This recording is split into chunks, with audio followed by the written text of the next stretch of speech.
এখন আমি যে জায়গাটাতে দাঁড়িয়ে আছি এই জায়গাটা হচ্ছে চিবা মিনাতো স্টেশন এর এবং মিনাতো পার্কের পাশে চৌরাস্তা। এই রাস্তাটায় আসলে খুব ভালো লাগে। এই যে আমার পাশে দেখতে পাচ্ছেন এটা হচ্ছে চিবা উরবান মনোরেল। এই চিবা উরবান মনোরেল যাত্রা শুরু করে 1988 সালে। এই মনোরেলের লাইন হচ্ছে 2টি। এই মনোরেলের নাম্বার অফ স্টেশন হচ্ছে 18টি। এই মনোরেল এর ডেইলি বোর্ডিং হচ্ছে 45,430। এই মনোরেল মূলত চিবা প্রিফেকচারের মধ্যে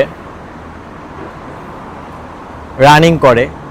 এই মনোরেলের সিস্টেম স্ট্রেংথ হচ্ছে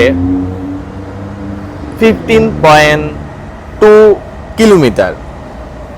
এই মনোরেলের রোলিং স্টক হচ্ছে 1000 সিরিজ।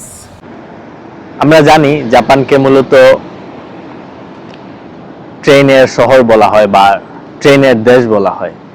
ওরা প্রযুক্তিগত দিক থেকে এতটাই এগিয়ে আছে যে ওদের ট্রেনের ব্যবস্থাটা খুব নিখুঁতভাবে এবং খুব বেশি পরিসরে। জাপানে ট্রেনের চলাচলটা হচ্ছে সবচেয়ে বেশি।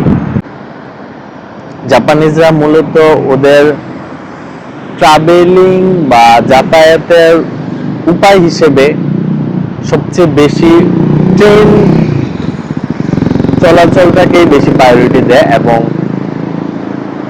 ট্রেনই হচ্ছে সবচেয়ে বেশি ওরা ইউজ করে।